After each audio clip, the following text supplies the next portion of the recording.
कारविन्दुसंयुक्तं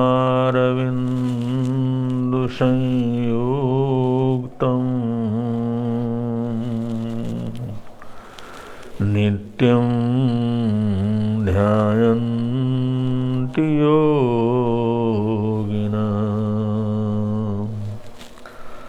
कामदं मोक्षदं चैव ओंकाराय नमो नमः। ओंकाराय नमो नमः।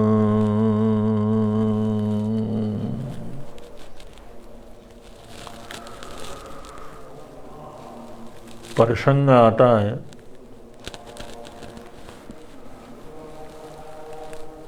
जब महासती माता सीता जी लंका में थी, रावण ने उनका अपहरण किया था और उन्होंने उसको महल में नहीं रखा, क्योंकि रावण की भी अपनी मर्यादा थी कि जब तक कोई स्त्री मुझे खुद नहीं चाहेगी तब तक मैं उसको हाथ नहीं लगाऊंगा।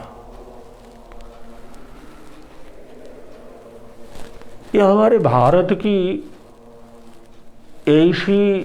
ऐसा इतिहास है जिन्हें हम राक्षस कहते हैं, दैत्य कहते हैं, उनमें भी ये मर्यादाएं थी। उनमें भी इतना संयम और मर्यादा थी। उस सभी प्रकार की सत्ता, सभी प्रकार का बल, सब कुछ होने के बावजूद ये भारतीय संस्कृति का प्रभाव है। ये भारतीयता का एक ज्वलंत उदाहरण है। रावण जैसा व्यक्ति जिस स्त्री को उठा करके लाया है उसको महल में नहीं रखता। वो कहता है जब तक अगली स्त्री हमें खुद नहीं चाहेगी तब तक हमको हाथ नहीं लगाएंगे। महासती सीता को उपवन के अंदर रखा गया, तरह तरह के लालच दिए गए, तरह तरह से डराया गया, लेकिन भारतीय संस्कृति के अपने ज्वलंत उदाहरण है। यहाँ की मर्यादा, यहाँ की संस्कृति, यहाँ का संयम, यहाँ की दृढ़ता, इसी वजह से इसको संपूर्ण दुनिया का गुरुदेश बोला जाता है, क्योंकि यहाँ की संस्कृति के कारण। जब कई दिन हो गए तो रावण ने जिस समय तरह तरह के वस्त्र महासती सीता के लिए भेजा, भाई उनको ये वस्त्र प्रदान करो, वो वस्त्र बदले। जिस समय उस राजसी वस्त्रों को लेकर के एक राक्षसी वहां पर आई और उन्होंने उनको प्रदान किया और बड़े आदर और अदब के साथ कहा कि आप इन वस्त्रों को ग्रहण करें और इनको बदलें। जब उन्होंने मना किया तो कहा भाई इतने दिन हो गए आपने वस्त्रों को बदला नहीं, अगर ऐसे तो कैसे काम चलेगा? आप पता नहीं कब तक आपको यहाँ पर रहना पड़ेगा, ऐसे जिससे कैसे आप रहेंगी और आप मैले वस्त्रों को कैसे पहनोगी? इसलिए आपको वस्त्र पहनने में ऐसा ऐतराज नहीं करना चाहिए, आपको वस्त्र स्वीकार करना चाहिए। जब उन राक्षसियों ने बड़े अदब के साथ, सम्मान के साथ, आदर के साथ महासती सीता को ये वस्त्र प्रदान किए, उन्होंने जिस समय मना किया और उन्हें बहुत बार उन्होंने शुद्ध वस्त्र के लिए कहा कि आप भजन भी करती हैं, पाठ भी करती हैं, ध्यान भी करती हैं, इसमें वस्त्रों की शुद्धता तो चाहिए, इसलिए आपको बदलना पड़ेगा। उस समय महासती सीता जी ने कहा कि ये जो मेरे वस्त्र हैं, जिन वस्त्रों को मैंने पहना हुआ है, ये कोई साधारण वस्त्र नहीं है, ये कोई मानवीय वस्त्र नहीं है। उन्होंने कहा ये दिव्य वस्त्र हैं, ये जो मैंने पहने हुए वस्त्र हैं ये दिव्य वस्त्र हैं और ये महासती अनुसुया के द्वारा दिए गए हैं। वो साधिका है, वो आराधना करने वाली स्त्री है। तो महासती अनुसुया ने ये वस्त्र मेरे को दिव्य वस्त्र दिए। ये जो मेरे वस्त्र हैं उस महासती के दिए हुए, ये कभी गंदे नहीं होते, ये कभी अशुद्ध नहीं होते, ये कभी मैले नहीं होते, इनके ऊपर कोई मैल नहीं चढ़ता, ये कभी अशुद्ध नहीं होते। और इन वस्त्रों को सारी जिंदगी हम पहने तब भी इसके अंदर कोई खराबी और खोट पैदा नहीं होता। ये दिव्य वस्त्र हैं। मैं उन दिव्य वस्त्रों को पहनी हुई हूं जो महासती अनुसुया ने दिए हुए हैं, इसलिए इन वस्त्रों की मेरे को कोई जरूरत नहीं, इनको वापस कर दो। अब ये प्रसंग एक हमारी भारतीय संस्कृति का को याद कराता है। क्या ऐसा संभव है? क्या महासती अनुसुया ने दिए वस्त्र क्या इतने महत्वपूर्ण थे? क्या वो मैले ही नहीं होते थे? क्या दिव्य वस्त्र थे? क्या उनके अंदर अशुद्धि होती ही नहीं थी? भारतीय संस्कृति अपने आप में बड़ी अद्भुत संस्कृति। भारतीय संस्कृति का मुकाबला कोई नहीं कर सकता। हमारे देश में बने हुए अब के, जब ये बाहर के आतताई इधर आए उससे पहले, जब बाहर के लुटेरे लूटने के लिए आए उससे पहले, हमारे देश में जो मलमल वस्त्र का निर्माण होता था, वो मलमल का पूरा थान एक छोटी सी डिब्बिया में, जैसे मार्चिस की डिबिया होती है वैसे डिबिया के अंदर पूरा थान समा जाता था और एक छोटी सी हाथ की अंगूठे के बीच में से पूरा थान निकल जाता था। और ऐसा तो बहुत बार प्रयोग हुआ है कि हाथी के हौदे के ऊपर बैठा हुआ राजा अंबारी सहित बैठा हुआ, एक वस्त्र से जो उस छोटी सी डिब्बी के अंदर बंद है, उस वस्त्र से पूरा हाथी और पूरा वो उसके ऊपर बैठा हुआ सवारी और वो अंबारी, वो सब कुछ पूरी तरह से ढक जाता था। इतने महीन, इतना सुंदर, इतना आकर्षक वस्त्र तो अब बनते थे कुछ 2000 वर्ष पहले। तो वर्तमान युग में 2000 वर्ष पहले ऐसी संस्कृति थी हमारे देश की, इतनी संपन्नता थी हमारे देश में।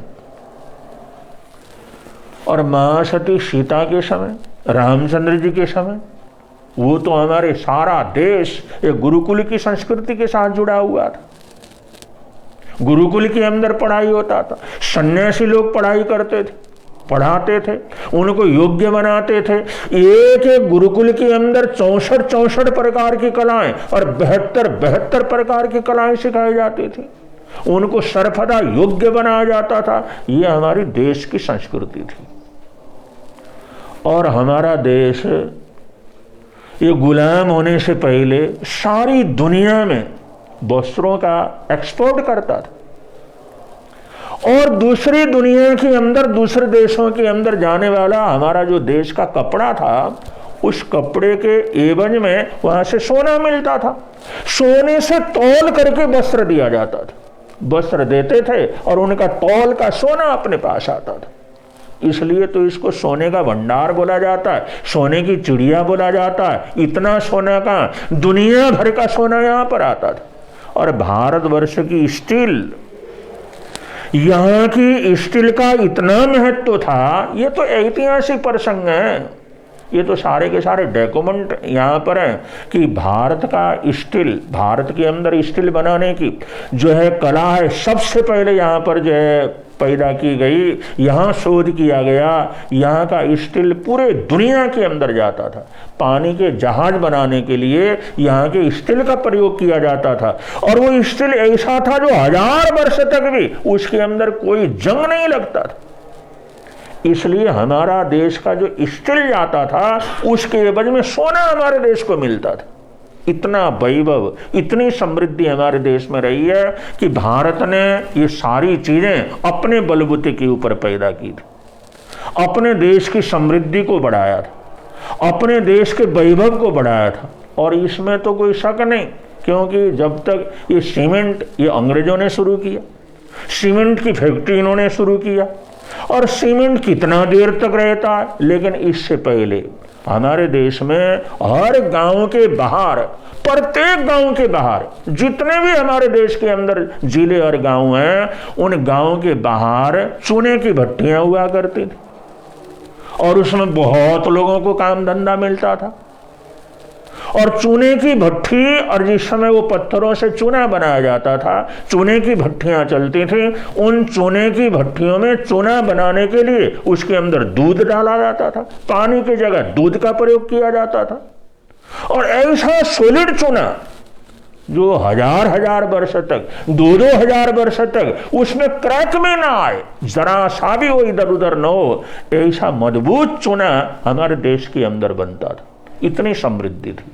और हमारे देश के अंदर जो पुरानी पुरानी बिल्डिंगें बनी हुई हैं, पुराने से पुराने कुछ किले बने हुए हैं, उनको देखा जा सकता है। वहां पर चूना प्रयोग हुआ है, तब से लेकर के आज तक उसमें खरोच तक नहीं है, उसमें क्रैक तक नहीं है।